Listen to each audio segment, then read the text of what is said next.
Namaskar friends, welcome back to my channel Living Economics. I'm back again after a 1 month break. I'm back with a topic which is mostly important for economic students and also important for those who want to understand whether a government decision is efficient or not, or is okay for the society or not. So economists see any policy decision, whether it is okay or not, based on some criteria of efficiency.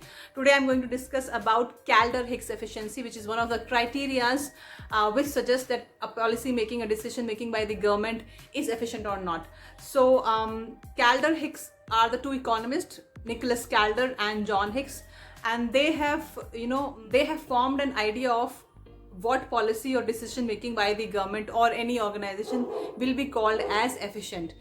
Generally, if we talk about Pareto efficiency, we say that any move will be efficient if it benefits someone without hurting the other person.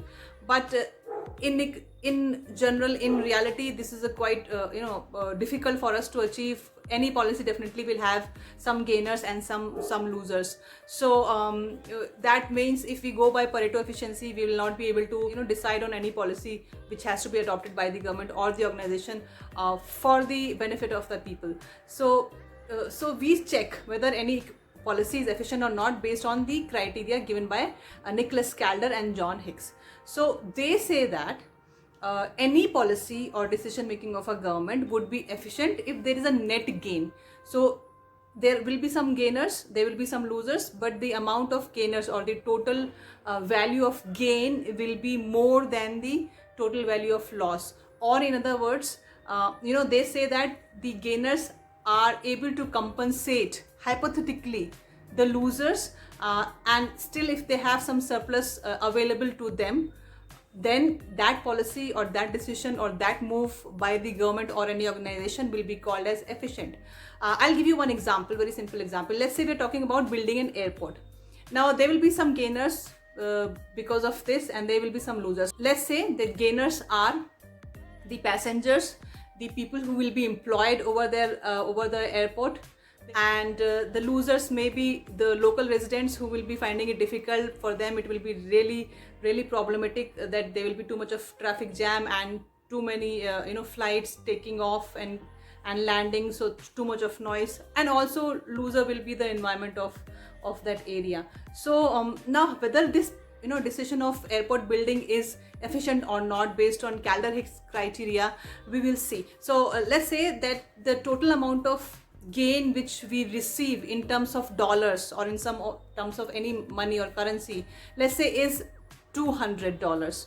Whether so maybe let's say take the example of passengers gain $50 from that, or the flight owners gain $100 from that, the shopkeepers gain another $50 from that. So total gain from this building of airport is $200 compared to the loss which the local residents would be bearing. So let's say the loss to the local resident in all is $50, and the loss to the environment is $60. So the loss is 110.